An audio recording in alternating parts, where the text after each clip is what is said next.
So, welcome to this session on urban thinkers and architects who are building and reshaping the city of Mumbai. We have a stellar lineup starting with Abha Narain of Abha Narain Lambah Associates, a conservation architect who is considered the god, or I'd say goddess of architecture in India. Her work has been known largely with restoring several of India's UNESCO World Heritage Sites like the Ajanta Caves, the Golconda Fort, and the Mahabodhi Temple, and Mumbai's Victorian buildings like the Crawford Market, Royal Opera House, and the Asiatic Society of Mumbai. And restoring the country's past glory one sculpture at a time is the unassuming and super talented architect and public spaces sculptor, the Mumbai born Arzan Khambatta, whose highly loved work, Daughter City from the north to the south. And originally from the Netherlands, Lara de Roij, I hope I'm saying that correctly, Lara, founder and lead architect at LMC Architects Private Limited, has proved her mettle in India for almost 2 decades. There's a sense of timelessness in all her designs that she's bringing to our city. And of course, we have Lubaina Bandukwala. She is a children's publisher, writer, editor, and a festival curator for over a decade. And with her latest book, Coral Woman, she's highlighted the ecological impact of human made disasters on our city. So, thank you all so much for joining us here today for this very exciting discussion on how we are reimagining our great city of Mumbai. So, guys, what do you think has been the impact of the pandemic on rebuilding and reshaping the city of Mumbai? I think Yeah. the way I see it, it was only a slight speed breaker. That's it. And the moment things just tided over and people were able to get back to work and sites were able to start and building projects were able to start, everything came back with a rebound. And you can see the way construction is going on everywhere. Whether you're talking of the metros or the roadwork or the new buildings coming up, it's all come back with a vengeance. And I frankly think it was only a slight pause in the process. Otherwise, everything else has come back. Maybe a little understanding in the planning of common areas or things like that. But otherwise, I think everything's just bounced back with a vengeance from what I can Agreed. see. Oh, that's good to hear. And now, Abha, you've been conserving some of India's oldest monuments and spaces. Tell me, how does the process work? How do you identify which monument to restore? And how tedious is the entire process from start to finish? How do you end up selling heritage conservation, for example, to people who are kind of obsessed with their past? Well, I think in a, I don't think there's any set formula to this, and a lot of times I don't go looking for a project and a project finds me, or vice versa. So it's been very unplanned evolution over the last 25 years. But I think what's really important in a city like Mumbai, since this particular forum is about Mumbai, is that as a city we were not like Calcutta or Delhi, which was envisioned by the powers that be and created as a city. Top up. It wasn't, a capital, a political capital. It was a city which was always built, with the collaboration of the citizens. So whether it was, Jamshedji, Gigi Boy funding the construction of the oldest art college, or Kawasji Jahangir contributing towards the convocation hall. It was really something as a city, even its construction, whether it's David Sassoon or Premchand Roychand, the citizens have been engaged in this city's public spaces, its architecture, right from the beginning. And I think that is the reason why, as a citizen, or as a citizenry, we have stayed far more engaged with conservation. Even today, when I'm working on, let's say, the Bandra station restoration, I would have, people just who are regular commuters come up to me and say, "Ye acha dikhta hai," or there's a lot of pride that we take as citizens in our cities' heritage buildings, because we use them, we engage with them far more. They're not monuments like the Taj Mahal, which are cut off from the citizens. We use our buildings, whether it's an old the Bombay High Court, or the railway stations, or the public buildings, or the historic libraries. So in that sense, I think I've just been maybe a face to, I mean, a more professionally qualified citizen. But bottom line is, I feel very strongly about these public buildings that Mumbai has, and I think my emotions and my passion for the city is shared by people who need not be conservation architects. I think Arzan would is be nodding his head, because I think we as a city do feel very strongly about our heritage, and thank God for that, because we on the island city don't have a single national monument, but we've done a pretty good job of keeping our sites alive. And it's a constant Well battle, said. and it takes a long time to raise funds. We've just, we've been raising funds for the David Sassoon Library restoration for the last few years, and we've just managed to, get a whole bunch of corporates and associations engaged with it. So I think that's how we do it. We go around with, like. We go to different people, everyone pitches in, does their little bit, and gets on with it. Fantastic. I'm so happy to hear that. And let me come back to you, Arzan. Now you've converted grungy and raw scratchers, as they're famously known, to well received solo shows and public installations that, frankly, all of us love. How important do you think form is in restoring a city like ours that is often accused of being a crumbling and neglected Mufassal town? I think art is a very important part of the city, wherever you go. We love walking through cities in Europe and USA and UK, and you can see that the sculptures that they put publicly become a part of the environment. People start recognizing that space from the sculpture that they put there. For example, in a grid-like city like New York, there is the Pablo Picasso and the Calder statue or sculpture just propping up at a corner.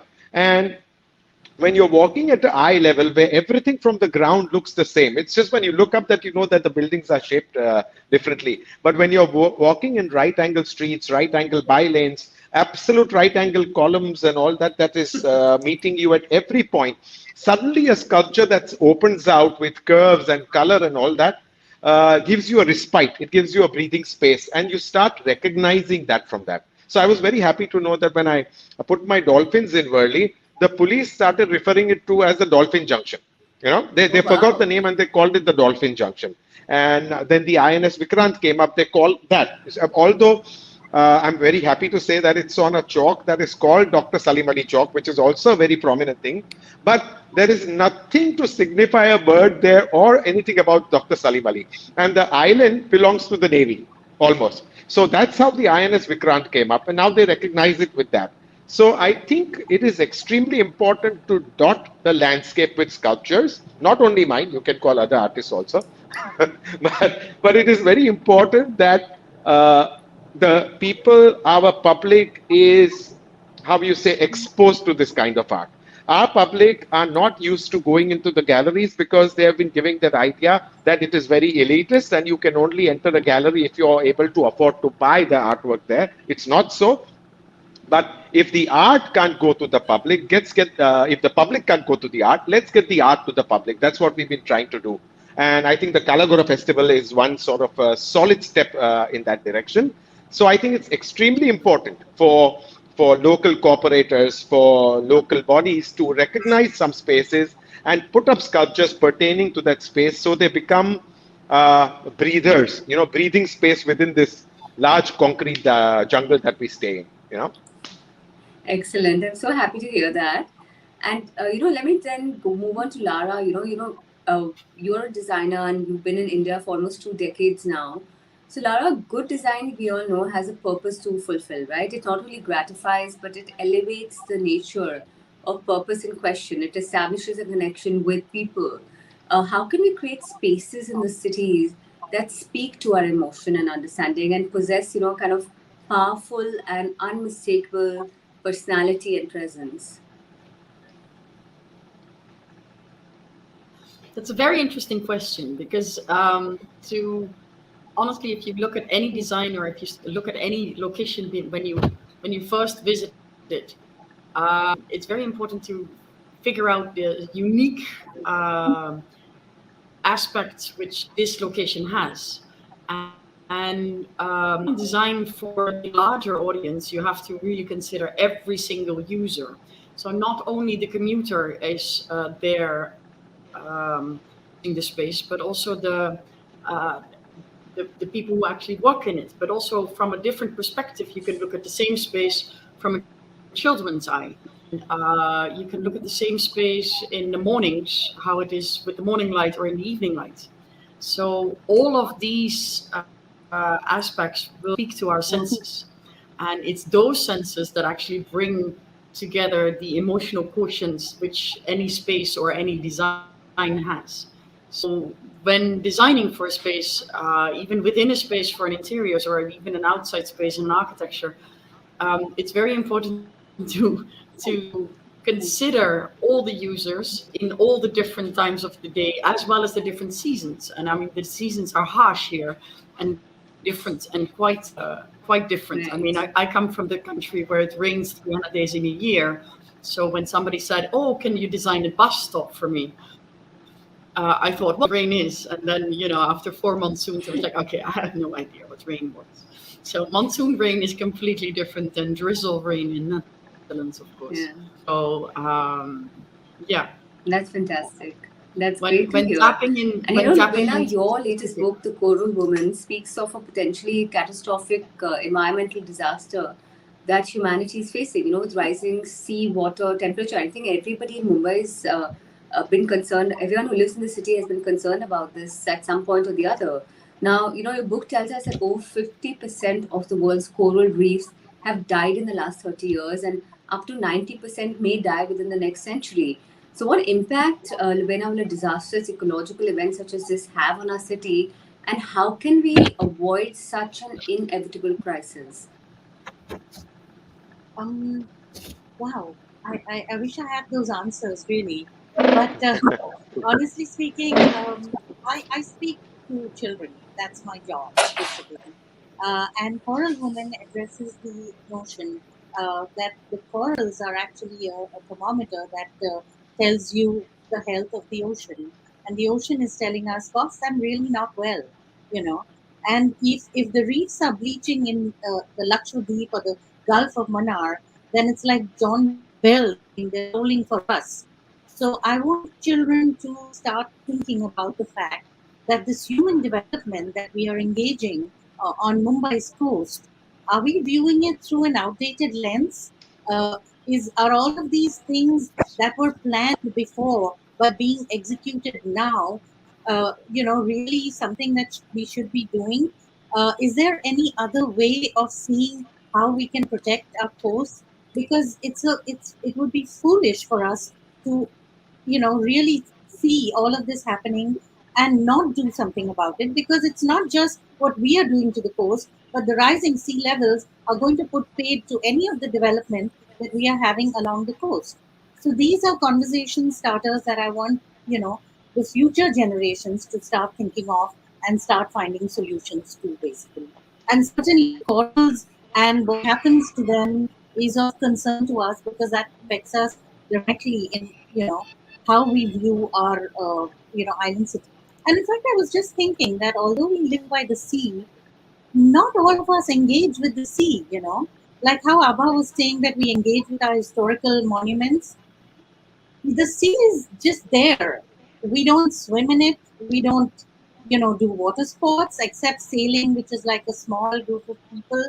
So how do you build a relationship with the sea? And Coral Woman seeks to get children to do that. Go experience the sea. Once you develop a relationship with it, you'll want to save it and everything in it, basically, is what my thought Right. was. Okay. I hope we are listening to all of this, because it's very important, I think, to live in a city like ours. Arzan, I'm going to come to you then. Sure. The concept for your recent site-specific installations, walls, revolved around our lives, which kind of, are defined by walls, both physical as well as metaphoric. So how do you think these instruments of separation, to keep others out, uh, to differentiate us from them, both physically and emotionally, especially in the political environment we are in India today.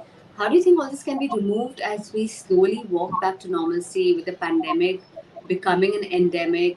How do you think it redefines ideas of form specifically for artists?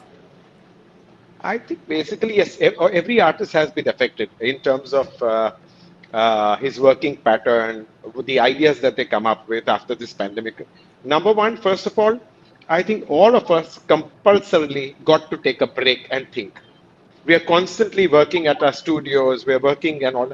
But what it did was it gave us a lot of time to think.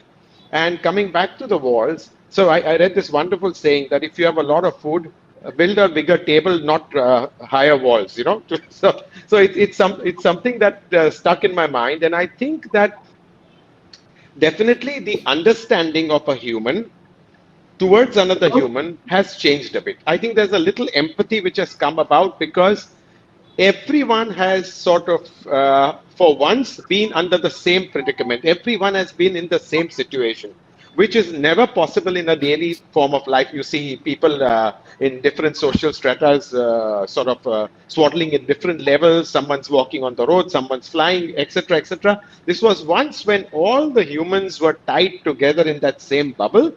And I think that has given a little empathy. People are, when they talk to someone else, they always in the back of my mind think, what must he have done during the lockdown? Did he have enough money? Was he working, etc., etc.? And I think that has physically broken down the walls. I think that is a good thing that has come about because automatically a person feels that if I've gone through this, what has that other person gone through?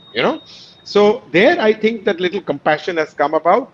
But in terms of a greater picture, if you're expecting humans to learn from this pandemic, I don't think so. Everyone jumps back into the same pattern more so. But that little spark, that little sort of feeling that keeps inside, I hope it keeps going.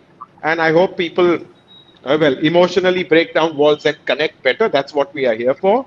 And I think art does that, architecture does that, how we plan a city does that. And that's where people like Abha come in because I've always felt that Mumbai, Bombay, whatever you call it, in terms of its geographical map, is one of the finest cities that you can come across. We've got such a long island with beautiful coastlines. And coming to what you said earlier as to why are we not connected to the sea, I think because no one has thought of connecting the sea to our land and to our people. We just have one beach. We could have had boardwalks, we could have done activities by the sea, we could have pedestrianized some areas during the weekend whereby people reach out and use that environment. I think it still can be done, and I think that's where we should head to. I hope that answers your question. I was all over the place, but I just tried. Well said as always, Arzan. Abba, I wanted to ask you, very quickly. It took you close to 10 years and, blood, sweat, and tears to restore the 100-year-old Royal Bombay Opera House, for example, and many others. What do you think are the skills required for an architect or an urban thinker to work like this? Nerves of steel, scoring old books, international journals, a lot of political clout. Is it patience? Is it Bollywood movies? So give us a better understanding of how this all works.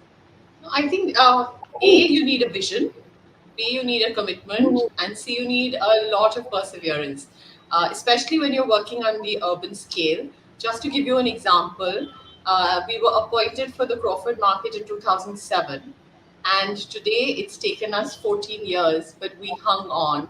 And we are now creating not just the restoration of the clock tower and the old market, but because we stuck to our guns and we had faith in the vision, we are now the work is under construction, and the redevelopment of Crawford Market will rehouse each and every vendor, all the wholesale markets, bring additional the fish market back into the old market like it was, build no structure higher than the lower part of the old building, which was approved by the Heritage Committee, and still create underground parking for 150 cars and a 1 acre open space.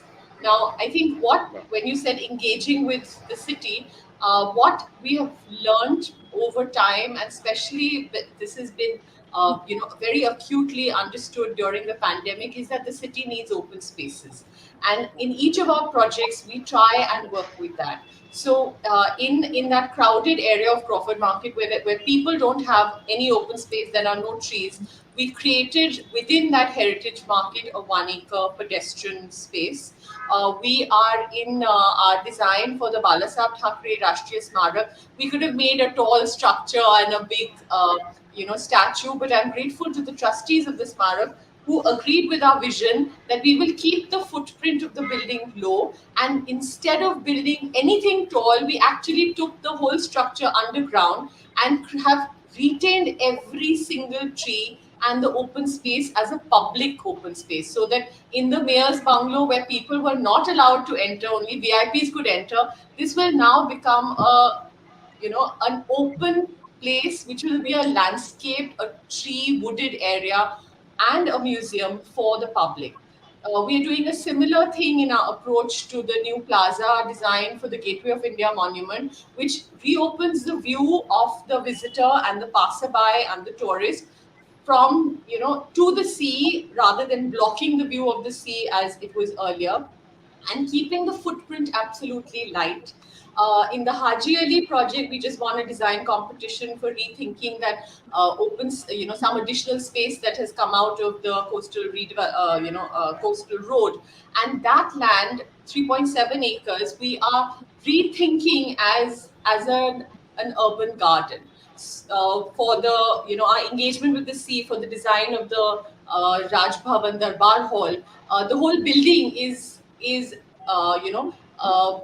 designed so as to open out with an engagement to the sea. So I think in our little way, with every project that we are given, we try and create as much square footage as we can add to the open space for the city, for the public to really be able to use that open space and to engage better with the sea. And I think if every architect could sort of gradually steer towards these ideas, we'd be a much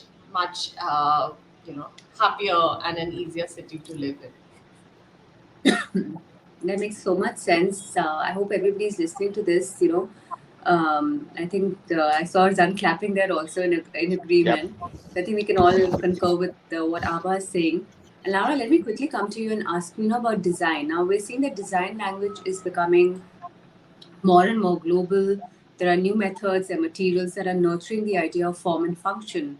How do you think this is redefining the syntax of architecture and design in Mumbai right now? I first would like to recap on something that Arzan mentioned, because he said that there's less connection with the sea, and that there's not too much connection with the sea currently, which is actually is. But I do feel that in the past decades, at least, I've seen quite a change going up. First of all, there's a cruise terminal which came up, and there's a Roro which came up, which quite a lot of people are actually using. There's a bit better connection with the sea, even in Manwar itself, where a lot of Mumbaikers actually make use of the pier, which is there in Manwar. We were part of that development as well. So in a way, there is a more connection with the sea in that respect. However, what Abha was saying, the new coastal road, which is one of the fastest constructions that ever came up in entire Mumbai, I think due to pandemic, and it definitely gives a window for creating more connections with the coastal parts, connection to the sea, and actually explore this beautiful coastal line that Mumbai has, and actually bring people closer to it. So to add that to the previous answers given. However, what you mentioned about the international part, I wanted to add this as well, as Arzan said that his structural walls and COVID made sure that everybody was all of a sudden, and that there were boundaries broken between people. I personally felt this a lot. I spent quite a lot of time in Netherlands, back home. Everyone went close to their family. Hence, I went back as well. And somehow I felt that there was a much less gap between all countries in the world. We all faced COVID. There was more the question, how does each country deal with the restrictions, and what are the rules and restrictions that every country has? But it brought everybody closer. And I felt that the connection between outside India and India became less. There was more connection than there was less. It was more, oh, how many hours is the difference? Okay, you're also working from a living room. You're also working from your home. So I feel that COVID brought people closer together in that sense. Um, and I do feel that a lot of foreign designs honestly have come into India. India pushed back hard to keep in IKEA out. And then finally, IKEA came. Thanks enough time for local markets to actually come up with the international designs as well. In a way, this is good because it exposes people to the essential part of design. I'm talking about furniture, lights, kitchens, and materials, even exterior materials, come from abroad nowadays. Do fear that somehow or the other that the exquisite local craftsmen that and craftsmanship which exists in India might lose its value or might be lost altogether because there's this jump towards anything which is new and there's an appreciation for that, which means that there's less interest in the local parts, which there are truly exquisite local conditions and local materials which should not be lost, if you ask me. Right. That's a very good point that you're making. And, Lubaina, let me move on to you. I think it's critical to educate future generations about the devastating effects of man's unsustainable activities, especially on fragile ecosystems, and highlight their undeniable beauty, their ecological value, which I think sometimes we're falling short of. So, how do you think that stakeholders, especially children, can be a part of this process of the creation of public spaces, which I think is an inheritance to them, but a pretty sorry one at that, especially in our city? Well, I mean, there's loads of ways to do that, basically. But one thing I must tell you that, I mean, Mumbai does have lots of lovely open spaces if we actually use them. Our Maidans, I mean, I've not seen any in any of the other cities except, Delhi and Kolkata and stuff. I think right from the beginning, when, you encourage children to actually get out of their schools and go to field trips, when they're talking about things. Sanjay Gandhi National Park, for example, is this huge resource that we have right here in the city. We're one of the few cities that have a city forest.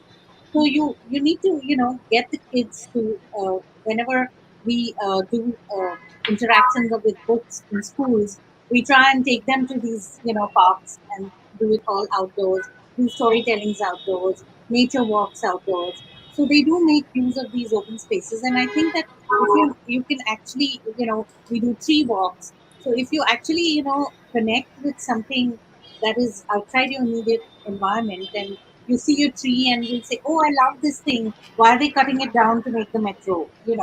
So that's the first kind of relationship that you have. And the other thing is, I think that you know, even folks like Abha, if you do stuff, it would be lovely if you went out to schools and had kids come and talk to you about what you do. The heritage project of our landmark, right? What you're doing at Crawford Market. So exciting for a school kid to come and see. There's history in there, there's ecology in there, there's urban planning in there. So it would be really exciting for kids to engage with people like Abha and Arzan, and with the city in a more meaningful way. The other thing is, I think museums should be made a lot more kid friendly and exciting for kids, not just a collection of like things old fogies like to see, There should be storytelling, with using all the objects. They should be put in a context of how it relates to us. So, my gosh, I can go on with numerous ways for, the city to be an exciting place for children and for them to want to, make this a future for themselves, basically. So, yeah, Nice. that's it. That's a good point, Lovin. I'm glad you brought it up. So, let me wrap up our interview. We're a little short on time, but I have a few more questions that, what your top two picks for each of you would be of a historic or public building in Mumbai that you think is in dire need of restoration and repair. So, I'll start with Abha. I where do you want me to start? I think there's a lot. We have a huge and mounting challenge, and I think it's a policy issue really because What affects more than 20,000 buildings in our city is rent control. And because people are not able to increase the rentals, and because the landlord doesn't get enough income to be able to repair the building, and yet has the entire onus of maintenance upon his head, what you're getting is a situation where in South Bombay, in places like high-end apartments, people who are renting at ridiculously low, rentals are still not shelling out a penny to repair those buildings. Then they go into disrepair, and then comes the MADA and repair board, which has such a low rate per square foot for repair that in any case it means that either the building is ripped of all its historic value. The typical case in point was Jar Mahal, which is a beautiful historic building with the most amazing timber balconies. And because of this, issue with the repair board could not afford to put back the balconies, and therefore structurally repaired it. And the building is now it's like it's shorn of all the architectural features that were key to its identity, and just becomes like just a box. And that has happened to so many buildings. Then to sort of add insult to injury, we have policies like 33.7 and 33.9, which are cess redevelopment, where even a grade 3 building or a heritage building in a precinct today can be knocked down and rebuilt as a new structure with incentive FSI of up to 4, which itself means that there's really, with heritage precincts like Marine Drive, Kota Chiwadi, which are more than 70% cessed, we are looking at a doomsday issue. And unless you address the core issue of what happens to rented apartments and who bears the cost of restoration and maintenance, we have a huge issue at hand. And this is something that, because of just the sheer numbers of vote banks, is something that politicians are never willing to It's address. about I absolutely agree with you. Arzan, what about you? What are your top two picks? I'll first add to what Abha said. It's so correct. Like in the Parsi colony, I used to stay in a building which is a beautiful old wooden balconies and all that again. Okay. 1,500 to 1,100 square foot flats. The rent collected is 140 rupees per flat and 10 rupees for parking. Okay. Now, And then you expect the person who's getting 500 rupees to pay for the repair. correct. Like for example, the landlord used to say, it costs me more to send a person to get the rent collected than the rent itself. Just the sheer idea of collecting it and depositing it cost him more to the labor and all that. Okay. So now what happens? Gets fed up of it because no tenant is willing to sort of share in the repair, in the maintenance. No one is sensitive enough to know that this is a gorgeous building and the woodwork needs to be kept like woodwork and not keep iron sections and mount it up and mess up the whole facade. Okay. So then the landlord washes his hands of it and someone offers him a good amount of money for the building. He sort of takes the money and exits. And then, of course, the new building comes up. So exactly what Abha said. That's where we need to address the issue. And coming to what needs to be developed, like Abha said, hundreds of buildings. But what I would like to see is the mills, some of the mills being changed into contemporary art museums. We don't have a single permanent contemporary art museum. Can you imagine a city like ours with artists of our caliber and such phenomenal prices that people are getting in the auctions today from an artist, from a masters? There's not one place where a visitor from abroad can come and say, okay, fine, let me walk into this space and see what Indian contemporary art is out. So I would like the mills and the raw grungy nature of those to be maintained and changed into museums and interactive sort of places where there's food happening, there's some live music happening, and there are museums alongside. We have the space. We just need to club it together. That's it. Well said. And very quickly, Lubaina and Lara, what about both of you? Lara, go ahead. I'll go ahead. I have one on the very top of my list, which is actually the Watson Hotel. I don't know where it's standing at the moment, but it's definitely on top of my list for restoration. Maybe because I pass it by every day at least 3 to 4 times. I and I think here the consultant was paid, and the person who paid got the answer that he wanted in the report. Unfortunate, but I think the Watson Hotel being Soon Library, as well as opposite one of the oldest structures in Mumbai still standing, which is Rhythm House. I think this whole part of the precinct, it could never go. But maybe this is a sign what lawyers can do to a building in the end, and they don't make it, they break it. So, but I have other ideas. Worley Fort, I visited a couple of years ago. It's beautiful, and there's a lot in it. There's also a kickboxing school inside the fort, which is functioning and operational, but I think it should be restored for sure.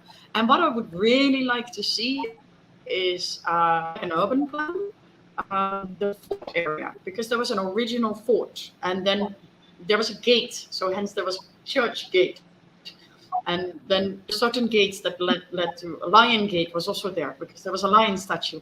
But it would be really nice if in the floor or somehow design of the urban scape, somehow or the other, you would find hints in the structures and in the streets where you can walk around and see where the line out of the or where behind the bazaar was, where Bindi Bazaar was.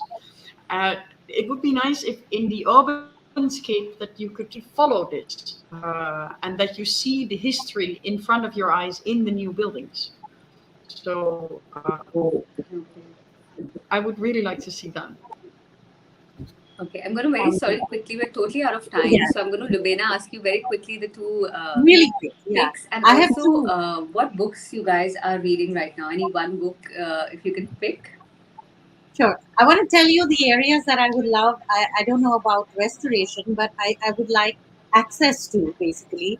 I think we have some of the most beautiful libraries that I've seen. You know, we have that the J.N. Pettit Library, the David Sassoon Library, then the Reading Room, and the Asiatic. I would love for these to be, you know, publicly accessible, you know, and not just be sort of hallowed places that, you know, are shut up in sort of glass things. I would love for all of the maritime history places that are locked away in the Port Trust, and you know, the that area to be opened up to the public, because that's really where the city started as a you know, trading city basically. Books that I'm reading, okay, I love spy novels, so I'm reading this book called Slow House by a guy called Meghna Pant. It's the 7th in a series of really cool spy books, basically. So that's me. I can see from your bookshelf you're an avid reader, and it's very heartening to see that. What about you, Lara? Any books that you're reading right now? I wish I had way more time to read. Unfortunately, I have a 2.5-year-old, so she's keeping me away from reading.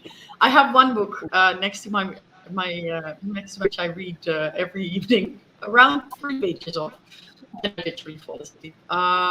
This is an autobiography of a Dutch poet.